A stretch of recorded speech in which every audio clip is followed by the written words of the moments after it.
Good evening. Our encounters tonight include a look at the phantom plains of the Peak District. That's a little later. Ever since the first photograph was taken, researchers have tried to capture the ultimate image, the paranormal on film. The invention of camcorders has stepped up the search. Every couple of weeks or so, a new video clip generates a fresh wave of excitement. After all, the camera doesn't lie. Or does it? Tonight, we examine evidence of the paranormal captured on camera. Pictures that can be explained and those that can't. On this unknown aircraft, T1 control doesn't know what type of aircraft it is either. Flying saucers, ghouls and phantoms. Fact or fiction? Will we ever be sure? One thing is certain, this is a fake. 60 years after this picture of the Loch Ness Monster was taken, one of the team behind it admitted it was a hoax. Nothing more than a model monster powered by a toy submarine. These pictures convinced and baffled a generation after World War I. The so-called Cottingley fairies had even persuaded Sherlock Holmes author Arthur Conan Doyle.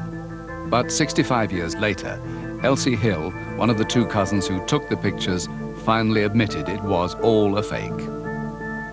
These types of hoaxes come as no surprise to the founder of this magazine, who's made a career out of debunking paranormal stories. These are classic cases of things that have deceived people. When we look at them today with now decades of experience of looking at photographs and special effects on movie screens, they look very fake. So just how easy is it to mock up a convincing photo? Student photographer Ian Lott took these pictures. A UFO over Worcestershire. Ian's photos began as two paper plates simply wrapped together in silver foil and suspended from cotton. He photographed that and in the darkroom superimposed the image onto a background of open countryside. The result, a passable image of a flying saucer. The thing that happens if you have researchers who really, really want to believe in something is that they can be inclined to see what they want to see rather than what's actually there. Paranormal researchers have also pointed to photographs, such as this one taken in Raynham Hall, Norfolk, as evidence that ghosts exist. I love this photograph. I think it's a great photograph. There are so many techniques for double exposures and everything else that it's really hard to take it seriously as a genuine photograph of a ghost. Here's another ghostly apparition, but this is another of Ian Lott's fakes. All I done was just take a picture of somebody walking down the stairs, then reshot the same photograph without the person on the stairs, and it actually gave them a translucent image. This picture caused a storm when it was published.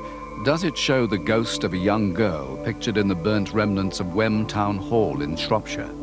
The image of the young lady standing on the balcony, you can quite clearly see on the midriff, on the shoulders, through her arms, there has been a double density, almost the image coming through the bars, which is typically where you would lay one image on another. And all these things point to, certainly in the Wem pictures, that there has been possibly some double image or double exposing, which gives it that impression of a ghostly image. Writer and photographer Robert Irving produced this photograph only to find it the center of worldwide stories about aliens landing on Earth. Robert created the picture to illustrate an article he was writing for Fortean Times about an Italian UFO scare.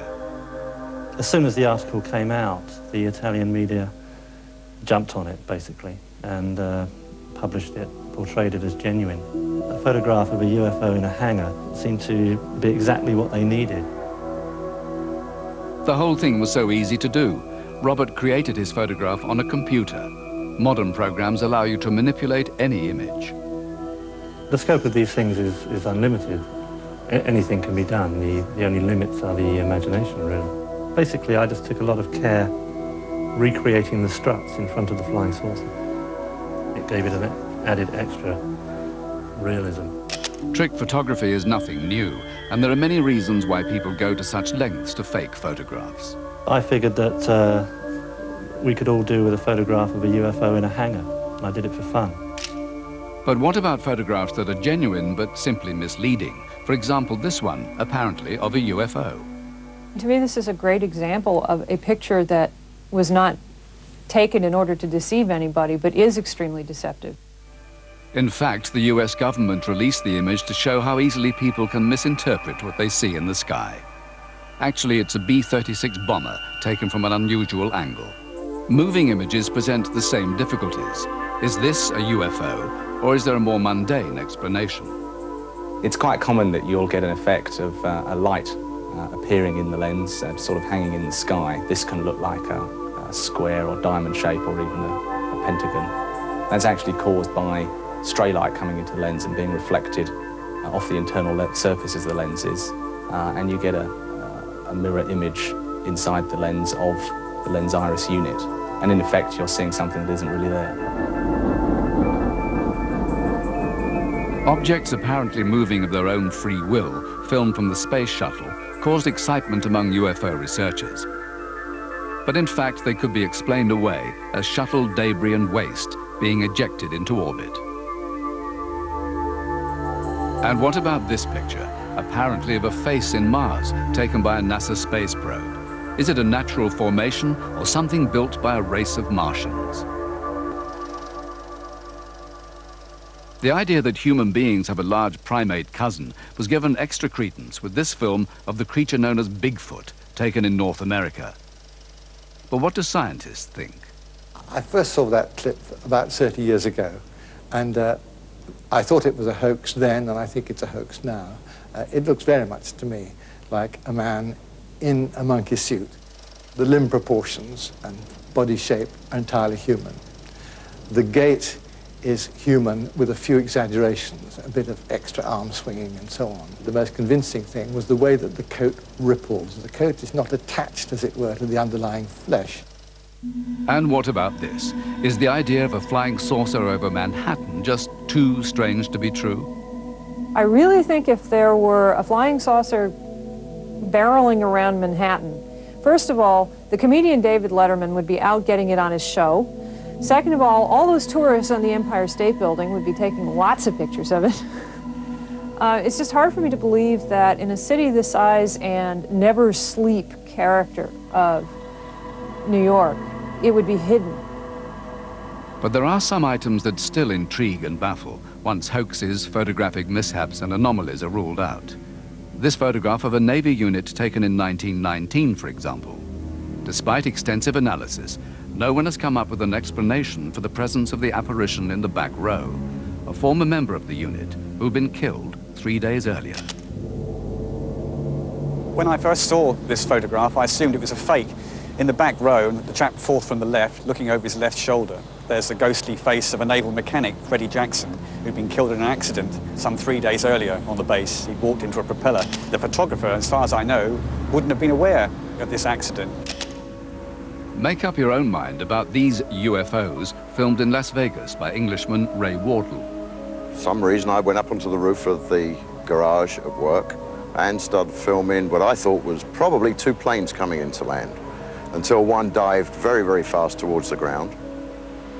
Then some minutes later, a third one comes along, which is probably 2 to 3 times the size. These 2 objects which are floating around, they seem to lock onto it. A few minutes after that, there is an airplane going into land at McCarran Airport. So now we know that these aren't airplanes. I've had it analyzed, and nobody has come up with any logical explanation of what it is. I've had people suggest that it's a hoax. Well, if it is, I didn't hoax it. But perhaps the most remarkable UFO footage to surface in recent years comes from an official source, the United States Air Force. These pictures were taken in the sky above the top-secret Nellis Air Base by the Air Force's own cameras. The footage has undergone rigorous examination and continues to baffle the experts. I'm familiar with footage taken by these kinds of cameras at this test range, and it does look extremely authentic, so I think a fake or a hoax is unlikely. What's interesting is the reaction of the observers you can hear in the background here. Where'd it come from? Way down on his unknown aircraft. T1 control doesn't know what type of aircraft it is either. These people are used to seeing hundreds of airplanes cross this test range every day. They know all about military jets, yet what they're seeing clearly baffles them. And when you look at some of the data that's scrolling in the screen You can tell, for instance, it's hopping about all over the place. It's staying stationary. It then moves off very fast. It's doing things that no normal aeroplane would do, so it's pretty baffling. It is, in the strictest sense of the word, an unidentified flying object. We don't know what it is. That doesn't mean we can't know what it is, and it doesn't mean that people who study it can't find out what it is, and it doesn't mean that there's no natural explanation. It just means that it's unidentified. The US military refuses to comment on that footage, which was said to have been secretly smuggled out of the base. Until they do, or someone else comes up with a plausible explanation, this will remain one of the most intriguing mysteries in the files of unexplained images. After the break, the phantom plains of the Derbyshire Peaks.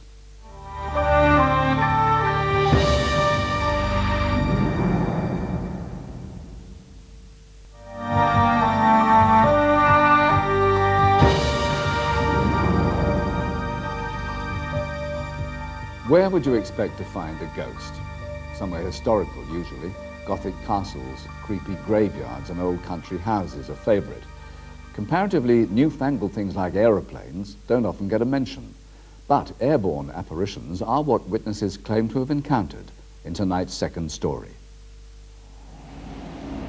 The Derbyshire Dales, where swirling mists descend almost daily to swallow up those brave enough to venture onto the hills. In the skies above, the dense fog can be just as treacherous and unforgiving. Littered with crash sites, the peaks are a graveyard for more than 200 aeroplanes.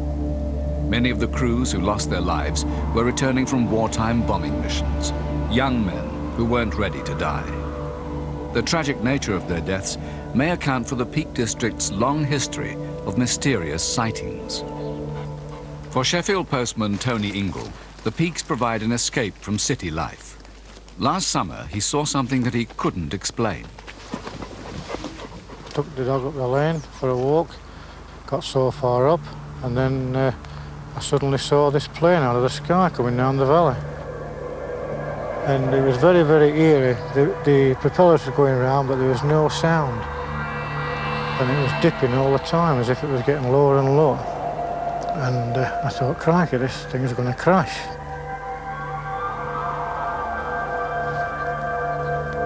And as I looked over the edge, I thought I'd see the plane. There was no plane. So I just looked, and there was just lambs and sheep in the fields. The best way to describe it was as if someone had died and he'd moved into a room, and it was just like death. It was terrible. It was a very eerie sensation, not very nice at all. And since then, we've tried to get him up the lane, and he just won't have it. He'll just cower down at certain areas, and you've got to visibly pull him up. And we've tried it with myself going up the lane with a dog, my wife going up with the lane with a dog, and friends, and he just won't have it. Come on! Was Ben displaying evidence of the sixth sense that many animals are believed to possess? A few Dakotas are still flying today. Maybe that could explain what Tony saw.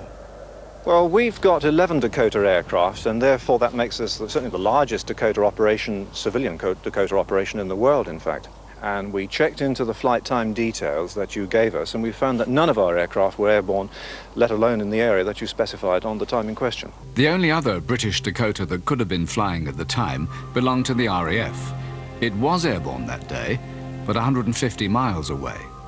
So no Dakotas had been flying in that area at the time of Tony's sighting.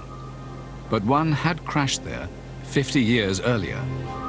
15 to 5, that was embarrassing. Well, the ground crew... A crew of US servicemen prepare to board a C-47 Dakota at Leicester East.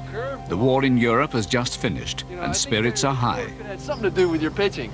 Oh, yeah? Well, if you're going to throw a curveball, I mean, I don't want to criticize. Come on, but don't scare me. If you're going to throw a curveball, you want to put some curve on it. Uh-huh. That's something... Hey, how you doing? Hi there, lads. My name's John. John, I'm George. Pleased to meet you, George. Oh. Pleased to meet you, Al. What can we do for you? Well, a little bird tells me that you lads are flying up to Scotland, Renfrew. As a matter of fact, we are. Well, you see, the thing is, I'm looking to visit my mum, who's in Renfrew, and I was wondering if you might have room for a little one. And the Jeep, of course. And the Jeep as well? Yeah. I don't know. Yeah, well, we usually got room for a small Scotch, John. All right, you're on. Thank you very much. Okay, guys, you ready? You got the pins and rudder lock? Yeah, down the pins, doing the lock. Right. And you guys, we're gonna get you next time. No chance. With their extra passenger, RAF serviceman John Dunlop Main, the US airmen set off for Renfrew, north of the border, on a purely administrative mission. One clear.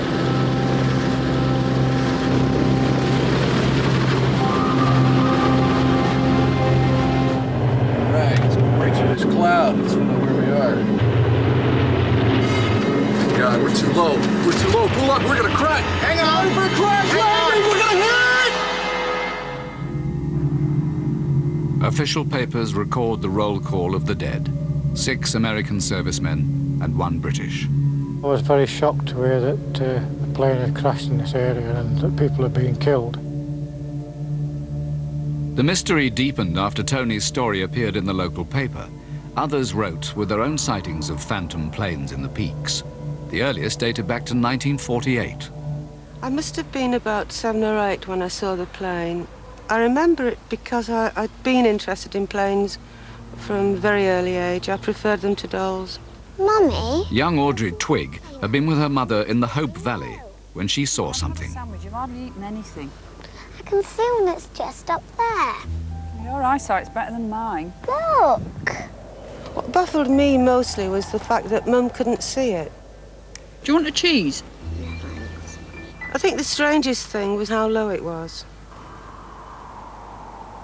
Could Audrey's sighting all those years ago be part of the same mystery as Tony's encounter? Paul Booth and Stephen Lewis devote their time to piecing together the history of the tragedies. In my research, I found that a lot of these phantom sightings was actually taking place in areas where the actual aircraft have crashed. But what about the Hope Valley, where young Audrey made her sighting? There was a Airspeed Oxford crashed in the Hope Valley, and the young pilot was only 19-year-old. And he was doing his first solo navigation flight, and he took off in clear weather, and a cloud came down as it is today, and he descended through the cloud to try and find his position, and the aircraft flew straight into the moor. Tony Ingall's story also brought more recent sightings into the open. Verena Bishop from Sheffield had her own strange experience in 1994. It was a Thursday afternoon in March. I was walking from Hope along the Castleton Road. Something made me look up into the sky, and seemingly just above my head was this plane. There was no sound whatsoever.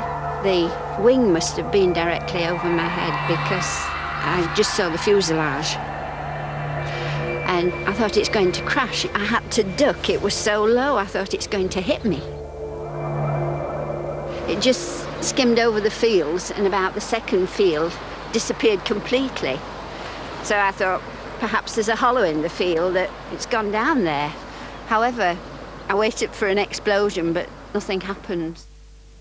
In fact, a plane had crashed in exactly the same spot 51 years earlier. Farmer Joe Eyre saw it go down. I was taking a load of coal up to a farmhouse. Apparently the plane crossed a cement works quarry exceedingly low, and it must have come in a straight line and plunged straight into this bank and blew up. There are still hollows marking the plane's impact. 5 airmen have been on board a Wellington bomber flying from Wellesbourne, Mountford, near Stratford-upon-Avon in 1943. But Verena Bishop had no idea a Wellington had gone down in that field. When I heard about the history, I was amazed to find later that there had been a crash in exactly the same spot as I'd seen it. It was quite eerie, having had that experience. Aircraft historian Gerald Scarrett tells of a macabre twist to the ghost plane stories. He's investigated crashes for more than 40 years, among them the loss of a giant Super Fortress bomber. The B-29 crashed in November 1948 on Bleaklow, which is the biggest hill at the back of Glossop, 1,600 feet above sea level. Gerald's fascination with the history has taken him on numerous visits to the scene of the crash. It was my birthday, 1974, and just scratching about in the wreck. It had been raining very hard, and when it rains very hard, it kind of sieves all the small pieces. And I bent down and I thought it was a brass washer, and when I picked it up, it was a ring. I wiped the peat out of the inside of it, and it had a name on, Landon P. Tanner. I knew all the names of the crew, and he was the pilot.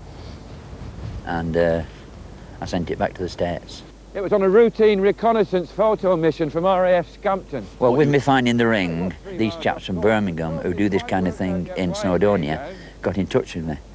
She said, can we come up and can you show us the wreck? I said, yes. So they came up and I took them up to the V-29. They found one of the crew's watches smashed, and it had stopped at 10:50 the time. One of the lads said, whereabouts did you find the ring? And I said, here, and I kind of bent down to show him the exact spot. And the next thing I looked up and they were kind of 10, 15 yards away. And they just scarpered off the moor like scared rabbits. Where are you going? They were just ashen-faced and left me there. And it's quite away from the road. When Gerald caught up with them, they told him what they'd seen. I said, what are you doing there? They said, believe it or not, there's someone standing behind you looking down with full flying uniform on. Hey, what's up? And I turned around, obviously, and saw nothing. And they said, hey! Well, we've seen it, we're going. And they shot off the moor. Thanks for bringing us, and they went. And I've never heard from them since. Some believe there are lost souls on the moors. If this should be the case, at least attempts are now being made to lay them to rest. In May 1995, a memorial service was held on top of Bleaklow for the airmen who died in the Dakota crash. 9 months later, the tragic victims aboard the Wellington were remembered with the laying of a plaque in the Hope Valley. There are more memorials planned, but since those commemorations, there have been no reported sightings of the Wellington. The Dakota hasn't been spotted either. For all that, Tony Ingle says his dog Ben still won't return to the site of the crash. Good night.